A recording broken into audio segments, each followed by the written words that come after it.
¿Alguna vez has sentido que no estás solo en casa, incluso cuando las puertas están cerradas con llave? ¿Qué pasaría si te dijera que el peligro no está afuera, sino incrustado en tus propias paredes? Hoy te traigo una recopilación de relatos que te harán dudar de cada rincón de tu hogar. Desde interruptores que esconden secretos perversos hasta sótanos con cerrojos que nunca debieron abrirse. Prepárate, porque después de ver esto, no volverás a apagar la luz con la misma tranquilidad. ¿Te atreves a descubrir qué vive contigo? La casa parecía perfecta. Era la oportunidad que Lucas, un joven arquitecto recién independizado, había estado esperando. Un apartamento en un edificio antiguo pero bien conservado, con techos altos y paredes de yeso que guardaban el susurro de décadas pasadas. El único detalle peculiar era un interruptor de luz solitario en el pasillo, justo entre la puerta de su dormitorio y la del baño. No encendía nada. Ni la lámpara del techo, ni un enchufe, ni un ventilador. Nada. Lucas lo achacó a una remodelación eléctrica mal hecha y, con el ajetreo de la mudanza, lo olvidó.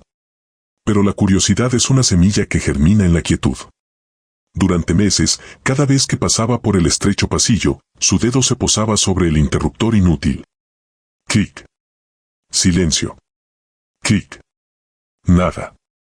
Era un gesto mecánico, casi un tic. Hasta que una noche de lluvia torrencial, frustrado por un proyecto que no avanzaba y con los nervios a flor de piel, golpeó la pared al lado del interruptor con la base de la mano. El sonido no fue el de un muro macizo. Fue hueco, un retumbo sordo que pareció devorar el golpe. El corazón le dio un vuelco. Con un cuchillo de cocina, comenzó a rascar el yeso, que se desmoronó con una facilidad perturbadora. Tras una capa delgada, sus dedos se encontraron vacío. Con manos temblorosas, amplió el agujero hasta poder introducir la cabeza. El polvo de yeso flotaba en el haz de la linterna de su teléfono, revelando una cámara minúscula, no más grande que un armario empotrado. El aire era denso, quieto y olía a tierra, a polvo viejo y a algo más, a comida rancia. Con una mezcla de terror y fascinación, rompió lo suficiente para entrar. La habitación era un cubo claustrofóbico, sin ventanas, sin ventilación. En el centro, una simple silla de madera, gastada en el asiento. Y frente a la silla, un agujero perfectamente circular, del tamaño de un botón, perforado en la pared. Lucas se acercó, y un escalofrío vertebral lo paralizó. El agujero daba directamente a su dormitorio. Tenía una vista panorámica, nítida, de su cama, de su mesita de noche, de la puerta del armario. Desde allí, alguien podía haberlo visto dormir, vestirse, vivir. Nunca vio a nadie. Pero las pruebas estaban allí. En un rincón, un pequeño montón de platos de papel. No estaban polvorientos. Uno de ellos aún conservaba los restos de lo que parecía ser un guiso reciente, frío y grasiento, con un tenedor de plástico clavado en el centro. La comida no tenía más de un día o dos. Algo, o alguien, había estado cenando allí mientras lo observaba. El grito se le quedó atrapado en la garganta. Corrió, llamó a la policía con voz entrecortada. 2 agentes cansados registraron la minúscula habitación. Midieron el agujero, revisaron los platos con desdén.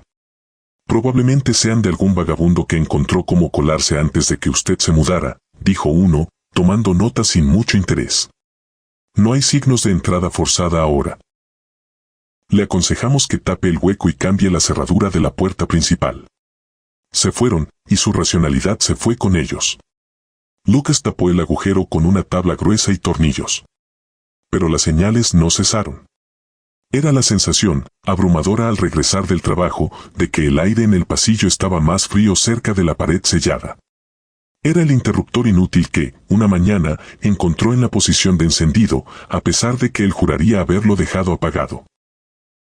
Era el leve, casi imperceptible, olor a guiso que a veces flotaba en el pasillo por las noches. El insomnio se apoderó de él. Dormía a ratos, con la luz del dormitorio siempre encendida, saltando al menor crujido del edificio.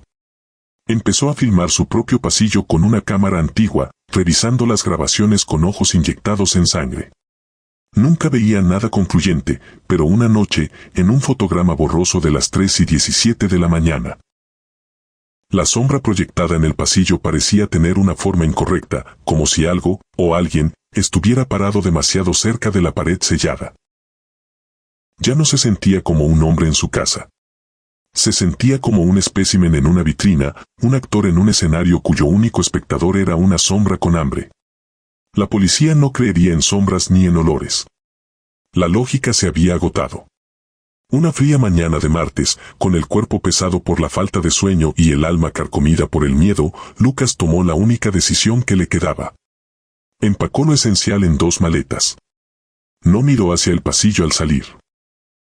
Dejó las llaves sobre la mesa de la cocina y cerró la puerta principal por última vez, sin alivio, solo con la urgencia animal de ponerse a salvo. Mientras el taxi se alejaba del edificio, no pudo evitar volver la vista. En la ventana de su antiguo piso, la luz del dormitorio seguía encendida, porque él no la había apagado. Y por un instante, contra el brillo amarillento, creyó ver la silueta difusa de alguien, o algo, asomándose para observar su huida. La casa no estaba vacía. Nunca lo había estado. Simplemente había cambiado de inquilino. La casa de campo había sido una ganga, o eso pensó Santiago al firmar los papeles. La pintura descascarada y las ventanas empañadas por el polvo le hablaban de abandono, no de peligro. Pero el sótano era distinto. La puerta que conducía a él, gruesa y de roble macizo, estaba reforzada con 3 cerrojos de acero, pesados y oxidados. Lo peculiar, lo que le hizo fruncir el ceño, fue notar que estaban instalados en el exterior. Como si lo que importara no fuera impedir que alguien entrara, sino asegurarse de que algo no pudiera salir. Los primeros días fueron de calma. Santiago se dedicó a desempolvar muebles y abrir ventanas para que entrara el sol. Por las noches, el silencio era tan profundo que podía oír el crujir de las vigas de madera ancianas. Hasta que llegó la tercera noche. Fue un sonido tenue al principio, fácil de confundir con la rama de un árbol rozando el alero. Pero pronto adquirió un ritmo definido, hipnótico y escalofriante, rasguños. Un sonido metálico y afilado arañando la madera. Provenía del sótano. Santiago, paralizado en su cama, contuvo la respiración. Los rasguños no se arrastraban, ascendían. Peldaño a peldaño, subiendo por la escalera de madera que sabía empinada y oscura. Su corazón martilleaba contra sus costillas. El sonido se hizo más fuerte, más insistente, hasta que cesó de golpe. El silencio que siguió fue peor. Un silencio cargado, expectante. Los rasguños se habían detenido justo al otro lado de la puerta del sótano. Santiago no durmió en toda la noche, escuchando, temiendo que los cerrojos crujieran bajo una presión imposible.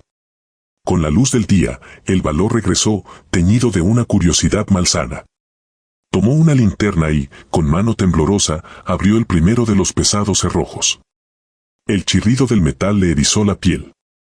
Empujó la puerta y el hedor a tierra húmeda, a podredumbre antigua, le golpeó las narices. La escalera descendía a una oscuridad que la linterna apenas lograba horadar. Bajó, cada paso resonando como una profanación. No había nada. Solo cajas vacías, telarañas espesas y un frío que se le colaba en los huesos. Fue cuando giró para subir, aliviado, que el haz de luz barrió la cara interna de la puerta. Allí, frescas y profundas, había marcas. Marcas de garras. No eran aleatorias, formaban un patrón frenético, concentrado a la altura de donde estaría el rostro de alguien. Pero no de una persona adulta. Las marcas estaban más bajas, a la altura de un niño pequeño. Alguien, o algo, de corta estatura, se había parado allí, al otro lado de la puerta, arañando la madera con desesperación o con furia. Una oleada de pánico frío lo inundó.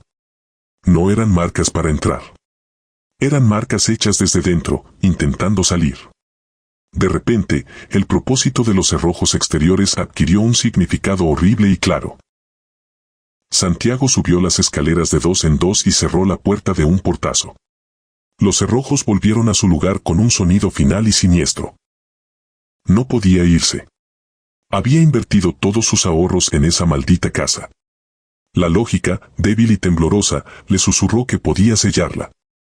Al día siguiente, compró tablones gruesos, tornillos largos y una taladradora potente. Con sudor frío corriéndole por la espalda, clavó los tablones sobre la puerta del sótano, creando una barrera adicional de madera sobre la ya existente.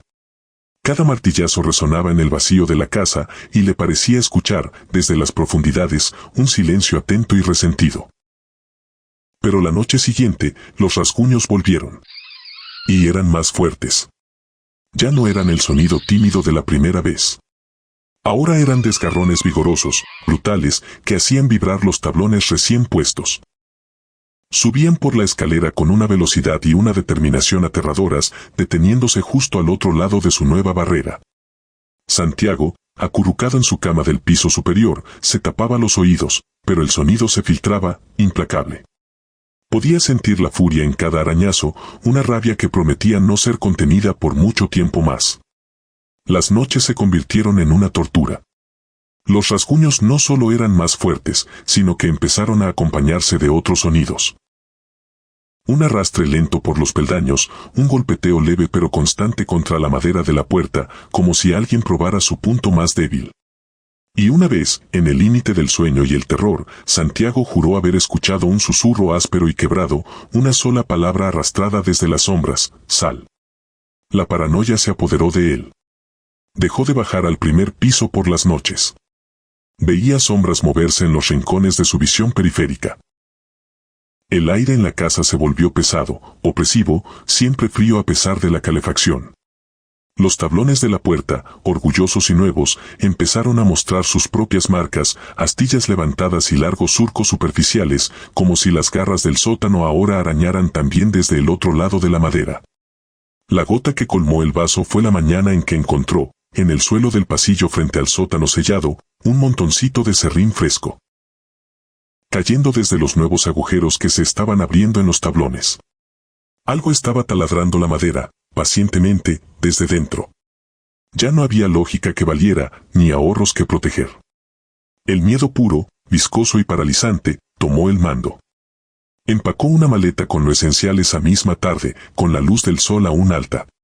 No miró hacia la puerta del sótano al salir. Subió a su coche y condujo sin rumbo fijo hasta llegar a la ciudad. Llamó a su amigo David desde un café, con la voz quebrada. Necesito quedarme contigo unos días. Tengo problemas con la casa. David, confundido pero leal, aceptó sin hacer muchas preguntas. Esa noche, por primera vez en semanas, Santiago durmió en una cama que no vibraba con arañazos nocturnos. Pero en sus sueños, subía una escalera interminable, y detrás de él, siempre un paso más rápido, resonaba el rasguño familiar, y una sombra pequeña y torcida se estiraba para alcanzar su talón. A la mañana siguiente, decidido, empezó a buscar un nuevo lugar para vivir. La casa de campo podría pudrirse con todo lo que contenía. Nunca, jamás, volvería a poner un pie en ella. Mientras revisaba anuncios en su laptop en el apartamento de David, una notificación de su aplicación de seguridad casera, que había instalado en un arranque de modernización y luego olvidado, apareció en la pantalla.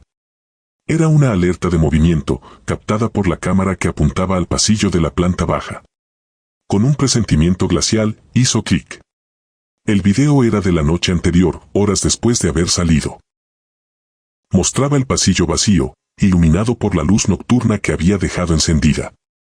Por un momento, no había nada.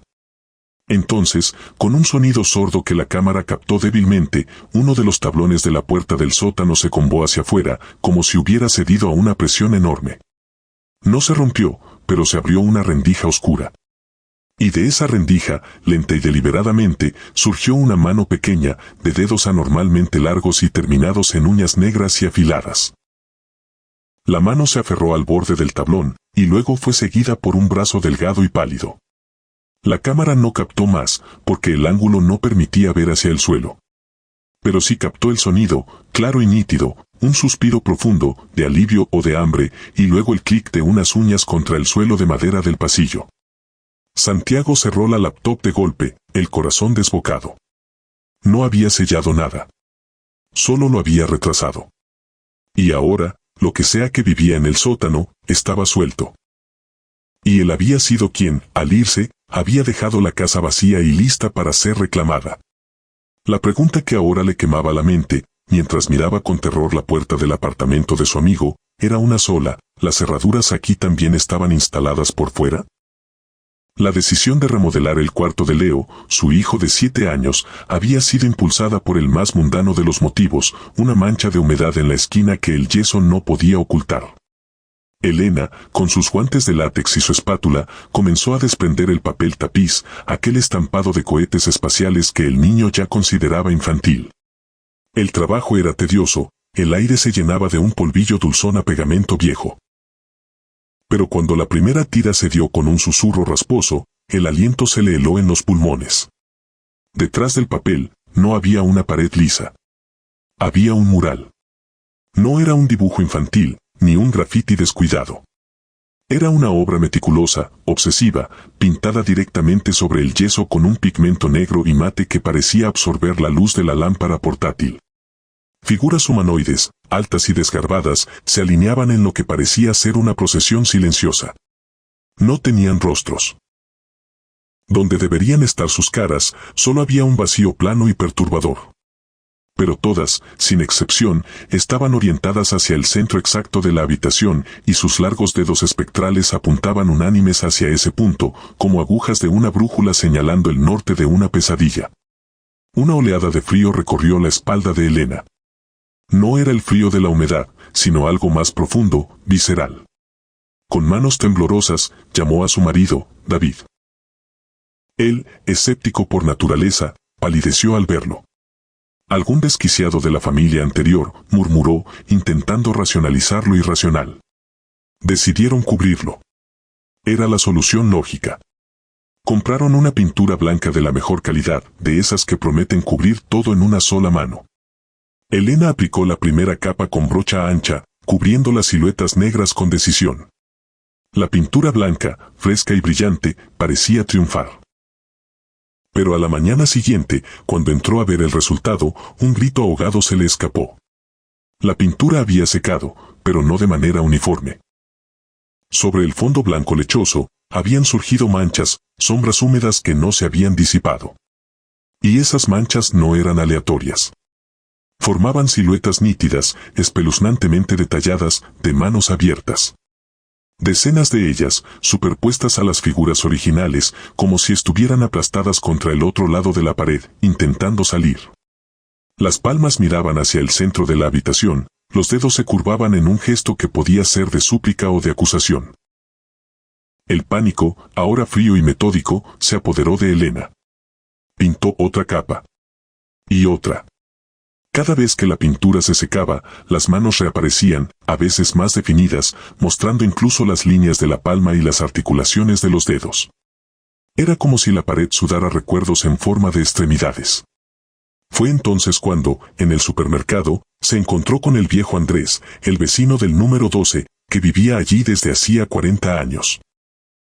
Al ver la palidez de Elena, él asintió lentamente, con una tristeza antigua en los ojos.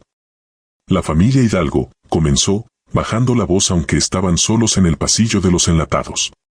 Vivieron en su casa 12 años. Buenas personas, calladas. Demasiado calladas. Tuvieron 3 hijos, seguidos. Y los perdieron, uno tras otro, todos en ese mismo cuarto. Causas naturales, dijeron los médicos. Un fallo cardíaco, una neumonía fulminante, los informes eran vagos. La policía no encontró nada extraño. Nada que pudieran señalar. Andrés se inclinó más. Pero yo, señora Elena, yo sí vi cosas. Luces tenues en esa ventana a altas horas de la madrugada. Y a don Hidalgo, siempre tan austero, de repente con dinero nuevo. Mucho dinero. Corría el rumor, un rumor que nadie se atrevía a decir en voz alta, de que habían hecho un pacto. Que entregaron lo más valioso, 3 veces, a cambio de fortuna. Que ese cuarto no era un dormitorio. Era un altar. Elena no esperó a oír más. Corrió a casa, sacó a Leo de su cama en medio de la noche y lo instaló en el sofá del salón, bajo la luz de la lámpara principal.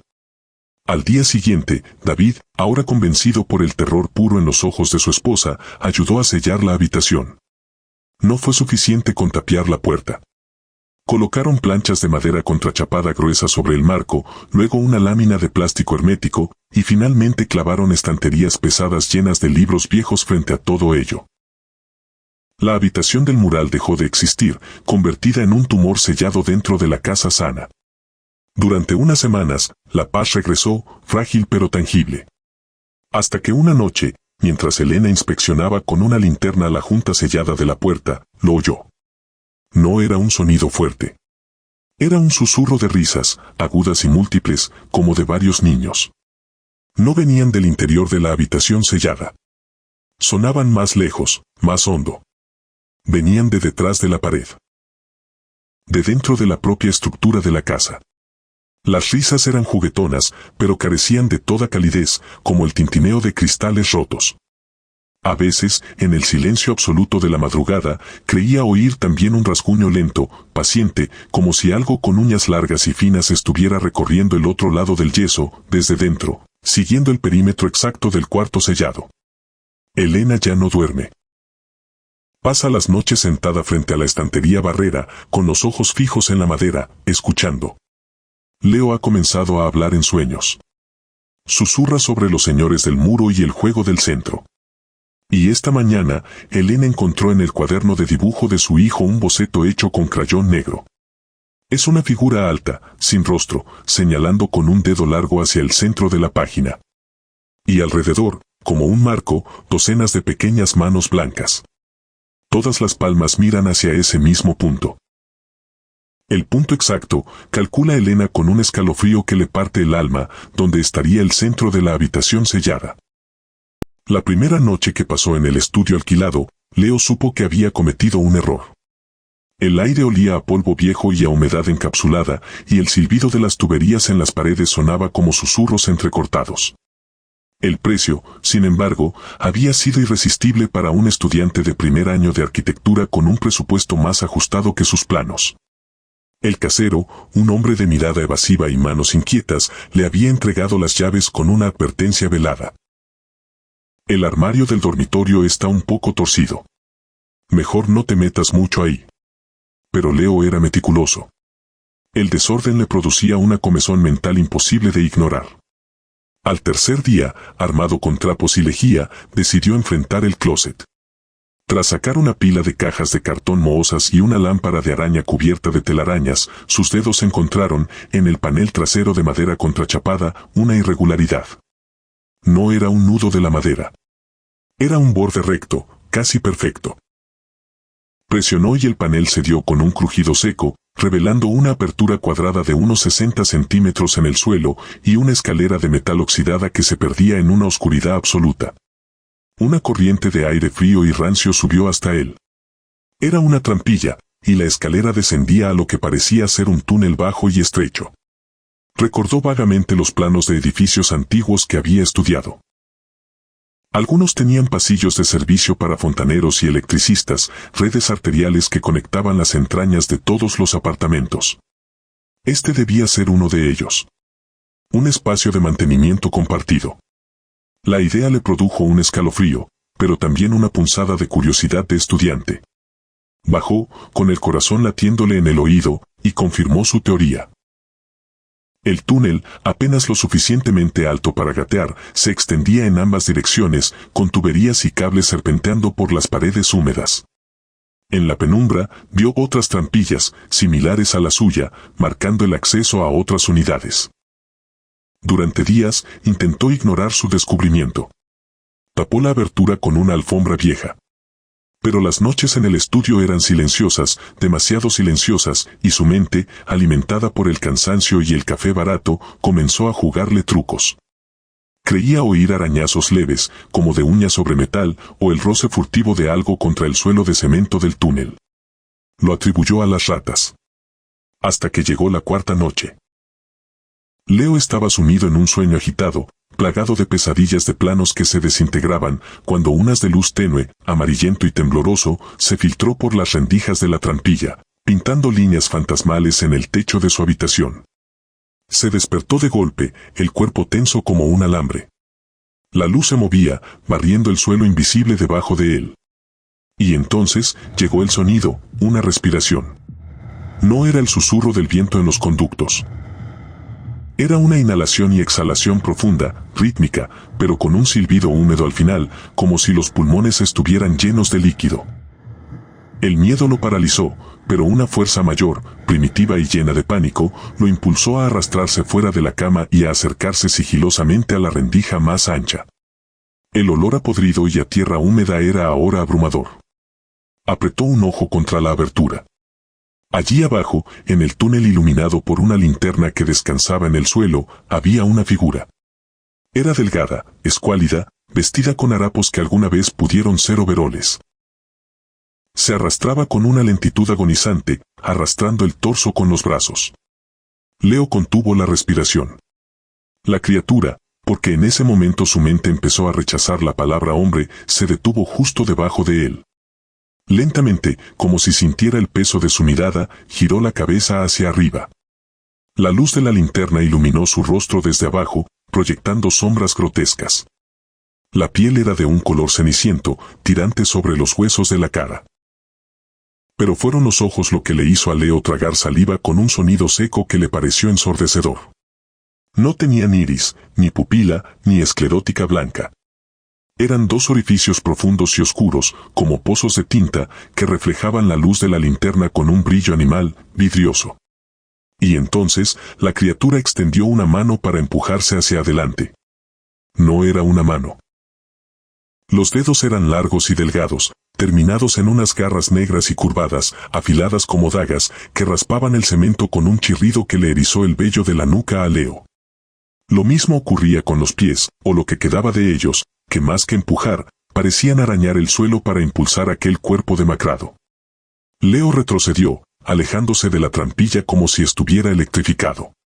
Su mente, entrenada para la lógica y la geometría, se negaba a procesar lo que había visto. Un vagabundo, intentó pensar. Alguien que vive ahí abajo. Un drogadicto. Una enfermedad. Pero la imagen de aquellos ojos vacíos y las garras negras quemaba cualquier explicación racional. Sin pensar, en un arrebato de puro terror instintivo, se abalanzó sobre el viejo armario de metal que había en un rincón.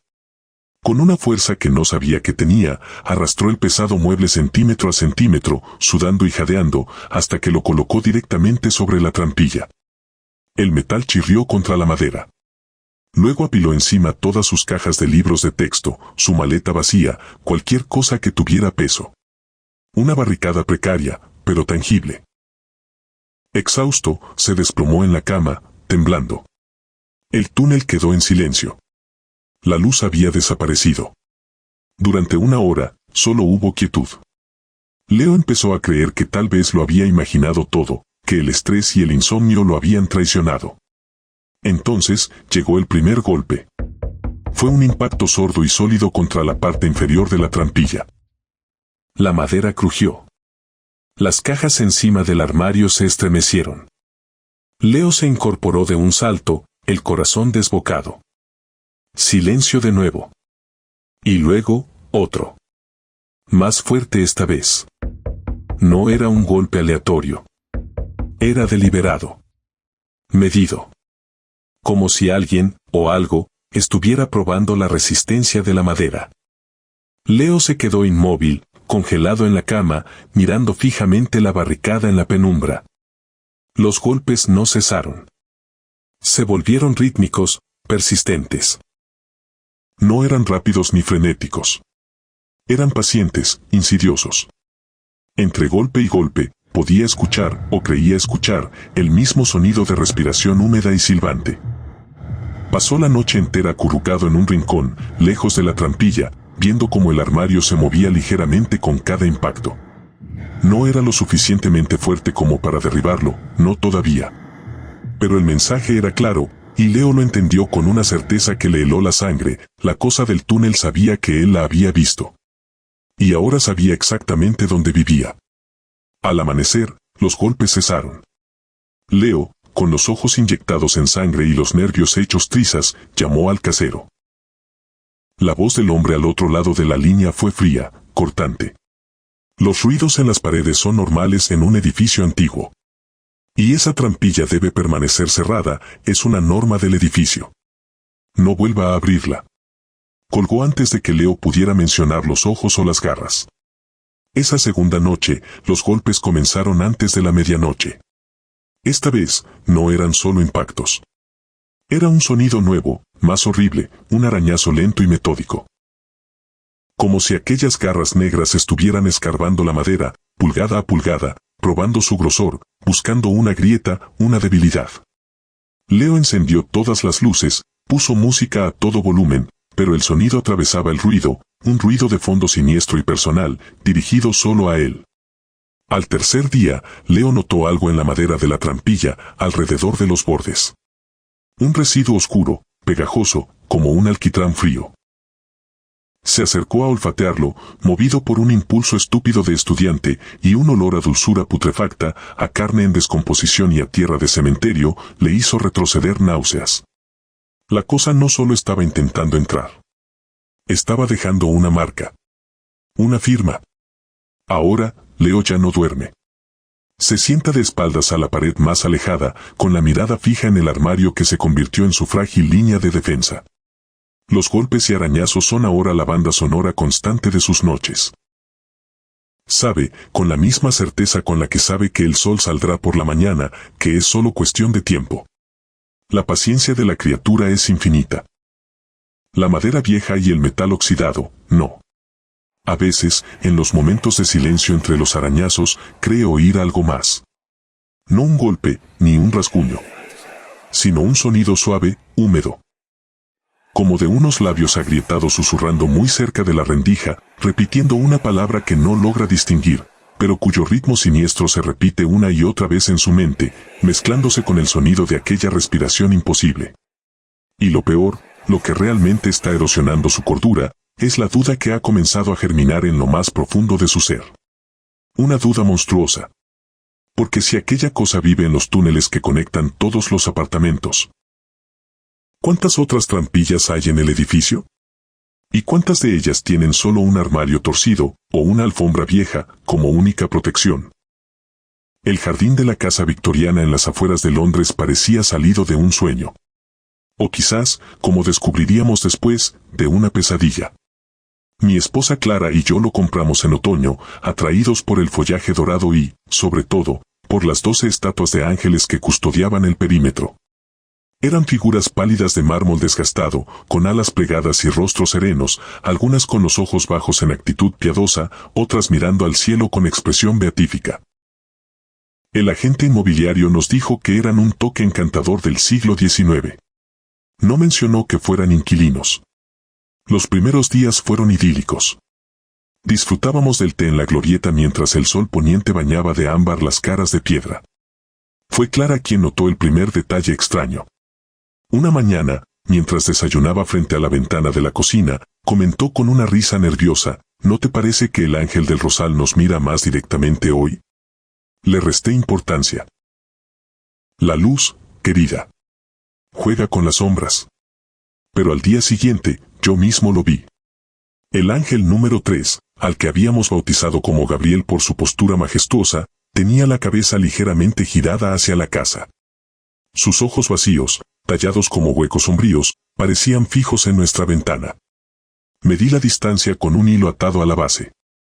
7 centímetros más cerca que el día anterior.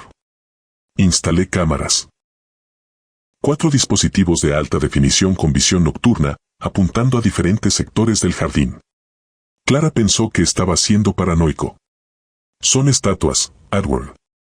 Piedra y musgo. La revisión del primer día no mostró movimiento. Ni el segundo. Pero en la madrugada del tercero, en el lapso entre las 3 y las 4 de la mañana, el ángel número 7 se desplazó. No fue un movimiento brusco, sino una reubicación casi imperceptible. Su base se arrastró sobre la hierba húmeda, dejando un surco tenue en la tierra. 5 centímetros. Hacia la puerta principal. A partir de entonces, documentamos el fenómeno. Cada noche, una estatua diferente se movía. Siempre entre las 3 y las 4 de la mañana, siempre avanzando hacia la casa. Nunca retrocedían. Nunca cambiaban de dirección. Era como un reloj de pesadilla, marcando el ritmo de una aproximación silenciosa. El ángel número 11, una figura con un rostro particularmente triste, llegó a la terraza en 2 semanas. Lo encontré una mañana con su base apoyada contra el vidrio de la puerta corrediza, como si esperara ser invitado a entrar. Fue entonces cuando decidimos encadenarlas. Compramos gruesas cadenas de acero y argollas de anclaje, fijando cada estatua al suelo con pernos de medio metro de profundidad. El trabajo nos llevó todo un día. Al atardecer, las 12 figuras estaban sujetas, sus bases rodeadas por eslabones brillantes que relucían bajo la luna llena. Clara suspiró aliviada. Ahora sí son solo decoración. La primera noche fue tranquila. La segunda también. En la tercera, me desperté con un sonido metálico proveniente del jardín. Era el ruido de una cadena tensándose. Salí a la ventana del dormitorio.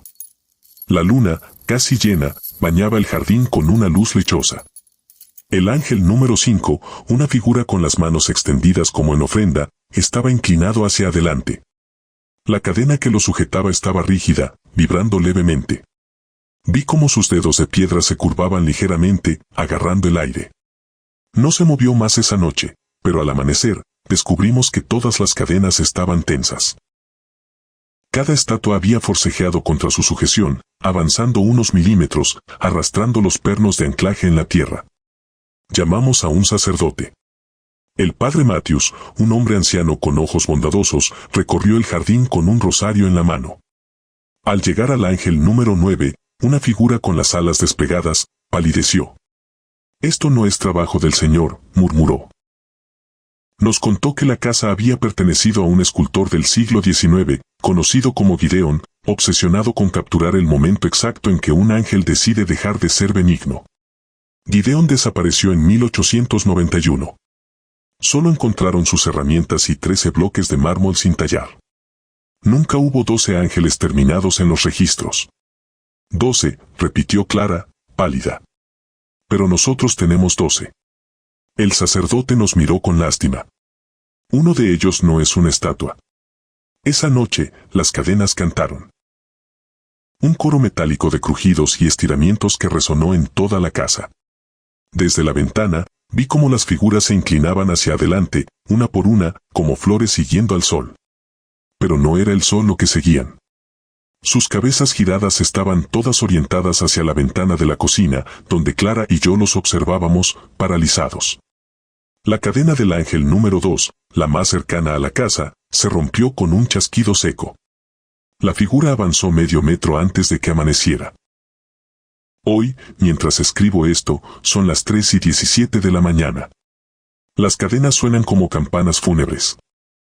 La puerta principal cruje bajo un peso que no debería existir. Clara duerme con pastillas, pero yo escucho.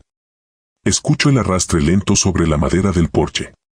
Escucho el roce de la piedra contra el marco de la puerta. Y sobre todo, escucho el sonido que comenzó hace una hora, un golpe suave, rítmico, contra la madera. No es el sonido de alguien que forcejea por entrar. Es el sonido de alguien, o algo, que espera pacientemente a que le abramos. Lo más aterrador no es que quieran entrar. Lo más aterrador es que, por primera vez, tengo la certeza de que una de esas figuras en el jardín no es de piedra. Y anoche, cuando revisaba las grabaciones, vi claramente como el ángel número 8, el que tiene la boca entreabierta en un susurro eterno, respiró. Una nube de vaho en la noche fría. Salida de unos labios de mármol. La casa de los Mendoza, una construcción de ladrillo rojo en las afueras de la ciudad, olía a desgracia. No era un olor cualquiera, era una densa, dulzona y persistente pestilencia a gas que impregnaba la sala de estar, concentrándose siempre alrededor de la antigua chimenea de piedra. Durante 6 meses, la familia había vivido en un estado de perpetua ansiedad. Javier, el padre, había llamado a los bomberos tantas veces que ya reconocía el sonido de sus sirenas como una canción de fracaso. «Es la 7ª vez esta semana, señor Mendoza», dijo el capitán Ríos, con el casco bajo el brazo y una expresión de fastidio tallada en el rostro. No hay lecturas. No hay fugas. El medidor no detecta absolutamente nada. Lo que usted tiene es un problema de imaginación, o algo peor. La advertencia oficial por falsa llamada de emergencia llegó por correo certificado. Podían ser multados. Podían perder su seguro. El olor, sin embargo, persistía, especialmente en las frías noches de invierno, cuando el viento silbaba por las grietas de la vieja casa. María, la madre, soñaba con el olor. Los niños, Lucas y Sofía, se negaban a jugar en la sala. Desesperados, gastaron sus ahorros en contratar a un experto. Ernesto Villegas era un hombre delgado y meticuloso, especializado en estructuras antiguas y los secretos que guardaban sus entrañas. No usaba detectores de gas. Usaba una linterna potente, un espejo de inspección y una intuición inquietante. Su interés se centró de inmediato en la chimenea, que según los registros municipales, había sido sellada en 1977 durante una remodelación estética. Con herramientas especializadas, Ernesto desmontó la placa de cierre de la chimenea. Lo que encontró no era ladrillo ni cemento. Era una masa compacta, un tapón grotesco compuesto por telas viscosas y descoloridas. Vestidos de poliéster con estampados florales, pantalones de campana que se deshacían al tacto.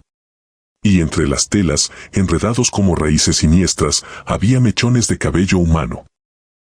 Largos, algunos rubios, otros castaños, todos unidos por una sustancia oscura y resinosa que Ernesto no quiso identificar. El hedor que emanó del agujero fue físico, una bofetada de aire viciado y muerte que hizo retroceder a Javier con náuseas.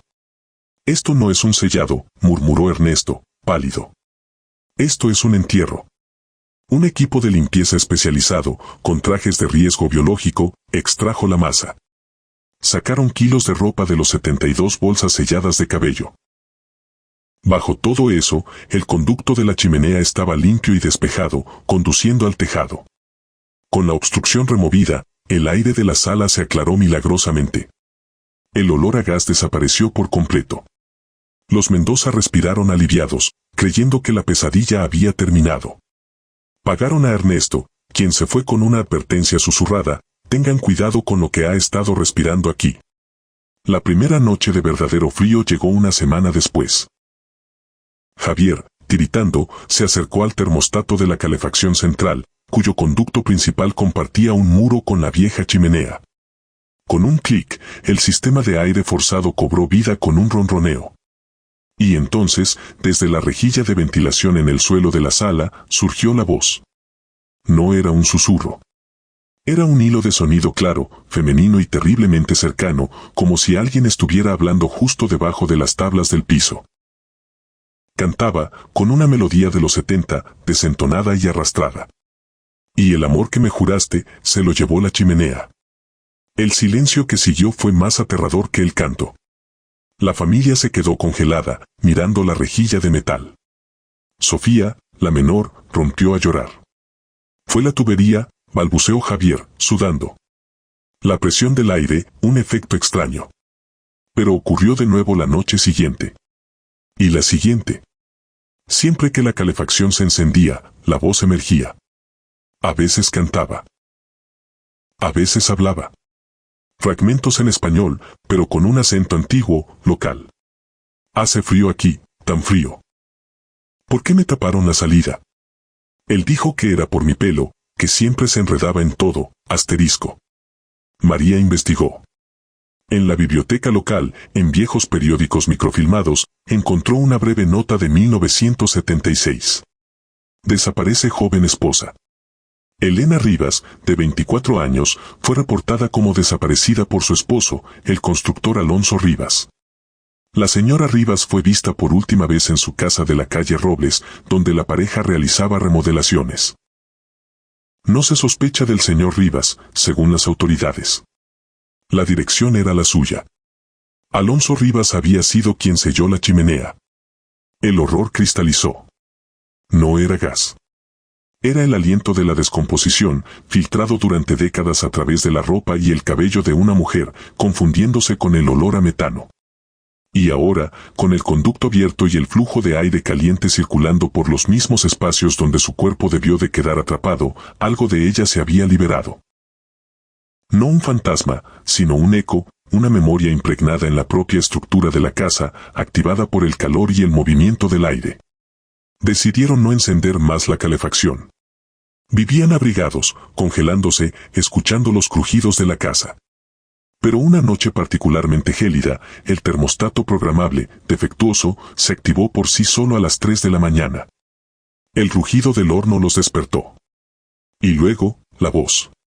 Esta vez no salía solo de una rejilla. Salía de todas. De los conductos de ventilación del baño, de la cocina, del dormitorio.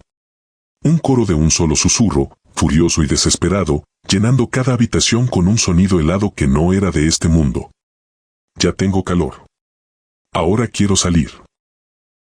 Y desde la rejilla de la sala, la más grande, comenzaron a emerger, arrastrados por el torbellino de aire caliente, finos y largos cabellos rubios, ondeando como serpientes pálidas en la oscuridad, buscando a tientas el suelo de la habitación donde una vez, hacía casi 50 años, una mujer había cantado antes de que su mundo se sellara para siempre. El mecánico Javier había comprado la vieja casa de las afueras por una ganga. El agente inmobiliario mencionó algo sobre problemas estructurales menores, pero para un hombre que pasaba sus días debajo de capós de coches, un poco de trabajo de reparación era parte del encanto. El garaje, espacioso y con olor a aceite y polvo, sería su santuario. Fue durante la segunda semana, mientras reorganizaba sus herramientas, cuando notó el sonido hueco bajo sus botas. Al arrastrar un viejo armario metálico, descubrió una losa de hormigón cuadrada, notablemente más clara que el suelo circundante, como si hubiera sido reemplazada. No estaba sellada, solo colocada. Con la curiosidad que caracteriza a quien está acostumbrado a desarmar cosas para ver cómo funcionan, Javier introdujo una palanca y, con un gruñido, la levantó. El aire que salió del agujero era frío y olía a tierra húmeda, a tiempo detenido y a algo más, metálico y salado. Apuntó con su linterna. Los rayos de luz se perdían en una oscuridad absoluta, devorados antes de tocar fondo. Era un pozo, increíblemente ancho y profundo, con las paredes revestidas de piedras viejas y musgo negro. Por pura diversión, buscó un trozo de escombro y lo dejó caer. Se inclinó, aguzando el oído. 1 segundo. 2. 10. Nunca llegó el plas del impacto. Solo el silencio, denso y expectante. Un escalofrío le recorrió la espalda. Tapó el pozo de inmediato con la losa, poniendo una pesada caja de herramientas encima. Mañana lo sellaré bien, se dijo. Rex, su pastor alemán, siempre había sido tranquilo. Pero esa noche, apenas anocheció, el perro se plantó frente a la losa, el pelaje del lomo erizado, y comenzó a gruñir. Un sonido bajo, gutural, que Javier nunca le había oído. Los ladridos eran furiosos, incesantes. «Cállate, Rex. Es solo un agujero», gritó Javier, pero el perro no se movió. Frustrado, Javier agarró su linterna más potente, la que usaba para inspeccionar chasis en la oscuridad. Con mano temblorosa, apartó la caja de herramientas y deslizó la losa solo lo suficiente para abrir una rendija. Se arrodilló y apuntó el potente haz de luz hacia las entrañas de la tierra. La luz cortó la negrura, iluminando las húmedas paredes de piedra que descendían, hasta que, de repente, la oscuridad no fue vacía. A una profundidad abismal, donde la luz ya empezaba a difuminarse, algo la reflejó. No uno, ni dos reflejos. Cientos. Pequeños puntos de luz brillante, como estrellas invertidas en un cielo de piedra. Pero no parpadeaban. Solo miraban. Fijas. Inhumanas. Javier contuvo la respiración. Eran ojos. Demasiado grandes para ser de rata, de gato o de cualquier animal de madriguera.